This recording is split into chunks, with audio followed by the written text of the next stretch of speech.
สวัสดีครับสำบายดีพ่อแม่พี่น้องทุกคนทั้งฝั่งไทยฝั่งลาวเด้อพี่น้องผมก็ห่างหายไปหลายมื้อหลายวันบางคนก็โอ้ยคิดฮอดคิดถึงเป็นห่วงหลายๆคนเนาะเว้ากล้องหยุดไปโดนอีหลีในการถ่ายคลิปเนาะพี่น้องเนาะเว้ากล้องหยุดไปปั้นข้าวพี่น้องเอ้ยบ่มีเวลาเลยพี่น้องจะอัปเดตคลิปวิถีชีวิตให้พี่น้องได้เบิ่งนำกันเนาะ FC ทั้งฝั่งไทยฝั่งลาวเพิ่นก็เป็นห่วงเนาะย้านเบากล้องเป็นนั่นเป็นนี่เนาะอืมก็ขอบคุณหลายๆเนาะพี่น้องเนาะทั้งฝั่งไทยฝั่งลาว FC ก็ได้เพิ่นก็เป็นห่วงหลายคนเนาะบางคนเพิ่นได้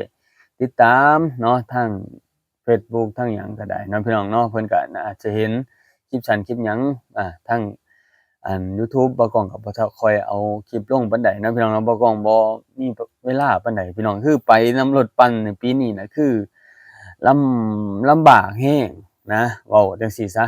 ปีนี้ลำบากแรงไปกับรถปั่นอืมบ่ลำบากจั่งใดพี่น้องเอ้ยฝนตกตลอดเลยเนาะฝนตกตลอดเลยไปร้านใดก็ต้องได้สุกได้ยู้เนาะรถปั่นเมื่อยเด้อพี่น้องเอ้ยเมื่อยแรงเนาะแต่ว่าก็คุ้มค่าอยู่ดอกเรามีเวียกเฮ็ดงานทำเนาะในระยะหนึ่งเนาะพี่น้องเนาะแต่ว่าในระยะต่อไปเราก็จั่งหาเวียกเฮ็ดงานทำอีกต่อไปเนาะพี่น้องเนาะปีนี้เนาะคือฤดูกาลเก็บเกี่ยวหลายๆบ้านหลายๆเมืองก็เริ่มพากันแล้วหลายแรงแล้วเนาะพี่น้องเนาะแต่ว่าในหมู่บ้านบ่ก้องก็คือว่าเพิ่นเก็บเกี่ยวอ่ากันแล้วเบิดทุกครัวเรือนแล้วเนาะพี่น้องเนาะบางคนก็ได้แหน่บ่ได้แหน่ข้าวปีนี้มันก็บ่เป็นราคาแหน่พี่น้องเอ้ยข้าวบ่เป็นราคาแต่ละปีเพิ่นว่าได้พากันได้มื้อละแสนกว่าเนาะปีนี้ได้มื้อละประมาณ80,000กีบเนาะ80,000กีบ75,000กีบพี่น้องคือว่าตกต่ำมาหลายราคาเนาะพี่น้องเนาะแถมข้าวก็บ่ค่อยได้เพราะว่าปีนี้ฝนมันดีเกินเนาะฝนดีเกินตกตามฤดูบ่ตกตามฤดูเกินเนาะพี่น้องเนาะตกแบบ นำเลยช่วงข้าวเป็นหมากเป็นห้วงก็ฝนตกมากก็เฮ็ดให้หมากข้าวมันเน่าเนาะพี่น้องเนาะเฮ็ดให้ข้าวหมากขี้รีบหลายเนาะพี่น้องเนาะก็เลยบ่ค่อยได้อานี่แหละ บ้านเฮาเนาะพี่น้องเนาะที่บ่ก้องไปปั้นข้าวนี่ก็คือปีนี้ก็คือว่าโอ้ถือว่ามันก็มีหลายๆรูปแบบจะมาเว้าให้พี่น้องได้ฟังเนาะ ไปแต่ละทงปีนี้จะได้ยินชาวบ้านเขาเจ้าเว้าว่าบ่ได้เข้าอย่างเดียวเลยปีนี้เนาะแต่ว่าเฮาไปร้านใดก็เมื่อยร้านนั้นเมื่อยยู้รถเนาะพี่น้องเนาะไปปีนี้ก็คือเป็นปีแรกที่บ่ก้องได้ซื้อรถปั่นเนาะแล้วก็ได้ใช้รถปั่นใช้งานรถปั่นเนาะ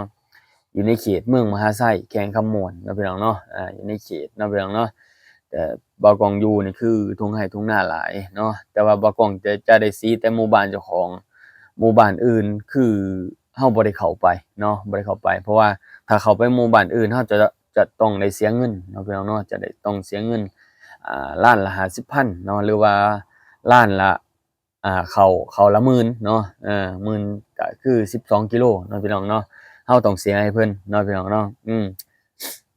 เพราะว่าป้ากล้องก็ต้องได้เฮ็ดตามแบบนี้แหละพี่น้องแต่ว่าเฮาปีนี้น่ะป้ากล้องมีต้นทุนได้ส่ำนี้เฮ็ดได้ส่ำนี้ก็คือว่าดี แต่ว่าเรื่องที่มันส่อสน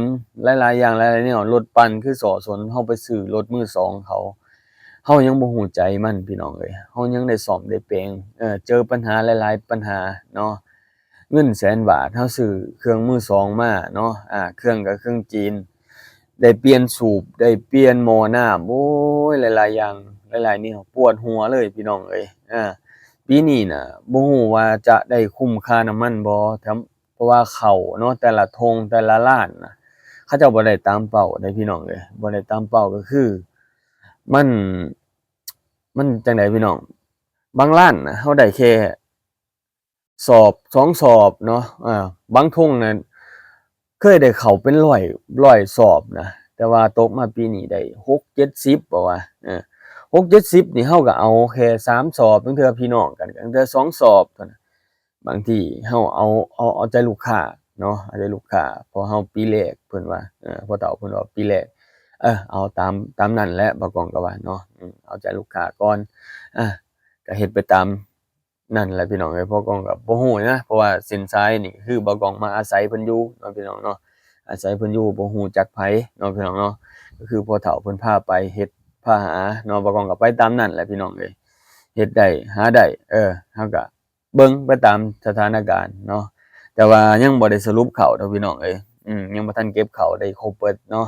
แต่ว่าบ่กล้องสีมาก็บ่ทันได้เก็บเข้าเพราะว่าแต่ละมื้อก็คือว่ามื้อนี้ก็มีงานหนึ่งไปฮ้อนข้าวให้เขาเนาะไปฮ้อนข้าวให้เขา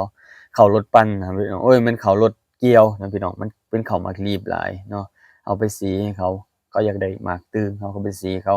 เอาสอบละ5,000กีบบ่ฮู้ว่าถูกหรือแพงเนาะพี่น้องเนาะบางคนก็ว่าโอ้เฮ็ดเอาหน้าเอาตาหลายเนาะเฮ็ดถูกหลายบ่กล้องเอ้ยจักสิเอาอิหยังนี่บ่กล้องก็บ่ฮู้คือกันเนาะเฮ็ดตามเพิ่นเนาะพี่น้องเนาะเฮ็ดตามพ่อเฒ่าเพิ่นพาเฮ็ดก็มาอาศัยเพิ่นอยู่ก็เฮ็ดไปตามเพิ่นพาเฮ็ดพาทำพาหาก็เฮ็ดไปเนาะปีนี้คือว่าเฮาก็ทูๆไถๆไปได้ส่ำใดก็เอาส่ำนั้นเนาะแต่ว่าขอค่าน้ำมันเพราะว่าบ่กล้องเบิดแรงนะเบิดแรงเลยเบิดจนว่าบ่มีเงินซื้อน้ำมันนะจนได้ไปขออีแม่อยู่บ้านโทรให้แม่โอนเงินมาให้เนาะซื้อน้ำมูกน้ำมันเพราะว่ารถมันเปลืองน้ำมันหลายบ่กล้องบ่ได้ถ่ายให้พี่น้องเบิ่งคือบ่กล้องไปกับพ่อเฒ่า2คนจะบ่ได้เก็บภาพบรรยากาศตอนที่มันยุ่งยากให้พี่น้องเบิ่งเพราะว่าบ่กล้องบ่มีลูกน้องลูกน้องก็คือตัวเองเนาะลูกน้องก็คือตัวเองคือว่าไปกับพ่อเฒ่า2คนเนาะความวุ่นวายก็คือฮู้เฮา2คนบางทีมันอันใดมันจำเป็นบางทีบางใดมันเข้มงวดมันแบบว่าจั่งใดพี่น้องแบบว่ามันกะทันหันน่ะนะเฮาก็จับกล้องขึ้นมาถ่ายบ่ทันบางทีคือขี้ตมหนหนทางนี่กำลังแห้งเด้พี่น้องแต่ว่า2มื้อแล้วฝนตกลงมาอีกนี่มื้อนี้บ่กล้องถ่ายคลิปอยู่นี่มันก็ตกช่วงเช้าเนาะตกช่วงเช้าช่วงแลงบ่ฮู้ว่ามันสิตกบ่เพราะว่าฝนน่ะฝนมันเข้ามาจากเวียดนามพี่น้องเวียดนามแล้วมันลงมาทางนี้บ่เนาะประมาณนี้แหละเพราะว่ามันตก2มื้อแล้วตกก็บ่แรงตกลิ่นๆปล่อยๆแต่ว่าอากาศก็เริ่มเปลี่ยนแปลงเริ่มหนาวปลายฝนต้นหนาวเพิ่นว่าเนาะพี่น้องเนาะถือว่าเฮาก็ดูแลร่างกายนั่นแหละพี่น้องแต่ว่าร่างกายบ่กล้องนี่สุดแรงจ้อยลงเลยเนาะคือว่าหุ่นดีเลยแหละเนาะหุ่นดีเลยแหละการที่ไปกับรถปั่นเนาะไปกับรถปั่นนี่หุ่นดีเลยเนาะคือว่าลงหลายกิโลแรงเนาะ แถมไข้อีก3-4มื้อไข้พี่น้องเป็นหวัดอีกนี่ก็ดังเปื่อยแพ้ได้นี่เห็นบ่พี่น้องบ่กล้องแพ้ฝุ่นเนาะแพ้ฝุ่นเพราะว่าอัดดังเบิดมื้ออัดปากเบิดมื้ออันพวกไข้เขาไข้หยังมันสะสมในผานะพี่น้องมันเลยเฮ็ดให้บ่กล้องแพ้แถวนี้เนาะ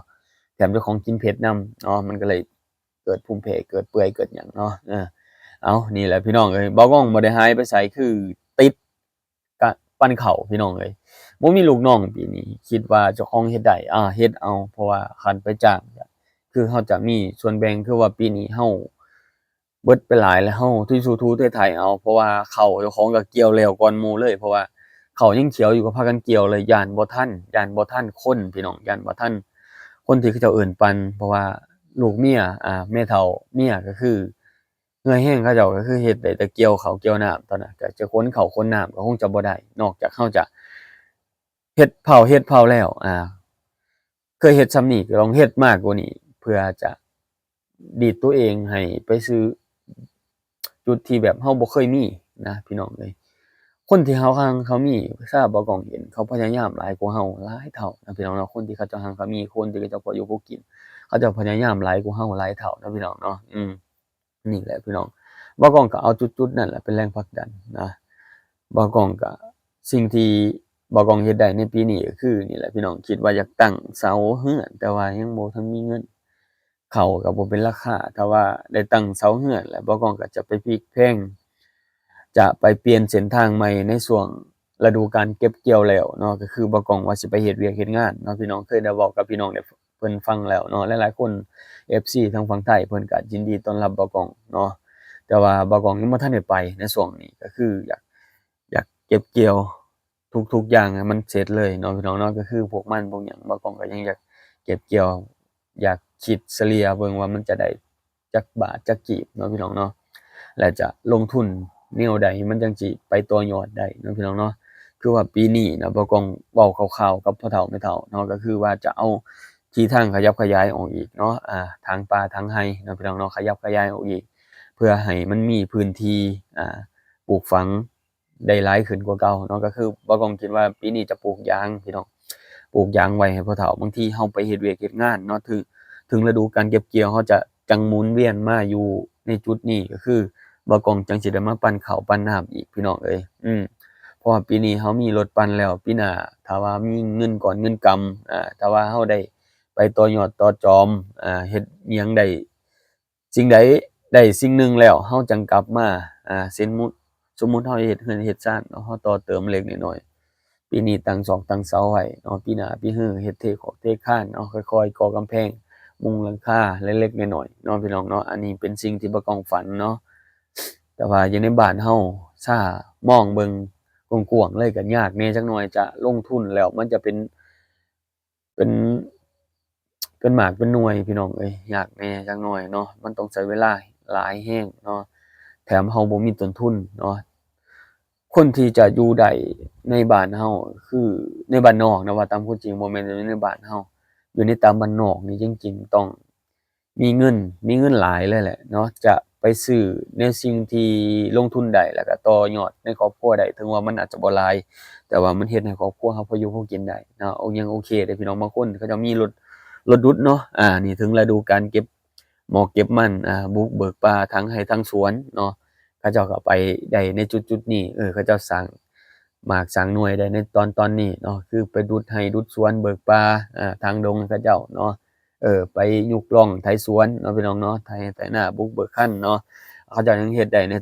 จุดๆนี้ยังต่อยังเติมได้ในจุดๆนี้แต่ว่าเรายังยัง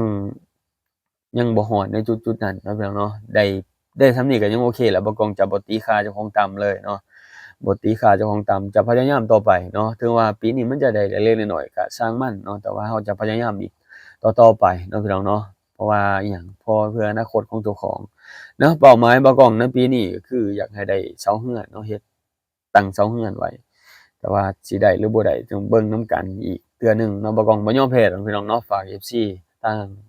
ฝั่งไทยฝั่งลาวให้กำลังใจนำกันเด้อพี่น้องเด้อขอบคุณหลายๆที่ให้การติดตามรับชมบ่าวกล้องเนาะพี่น้องเนาะบางคนก็ถามไทยถามข่าวมาโอ้หลายๆอย่างหลายๆแนวบ่าวกล้องก็ทั้งบ่ได้มีเวลาตอบเลยเนาะพี่น้องเนาะมื้อนี้มาตอบให้พ่อแม่พี่น้องได้รับฟังนำกันเลยก็ขอบคุณหลายๆพี่น้องที่ให้การติดตามรับชมบ่าวกล้องเนาะพี่น้องเนาะ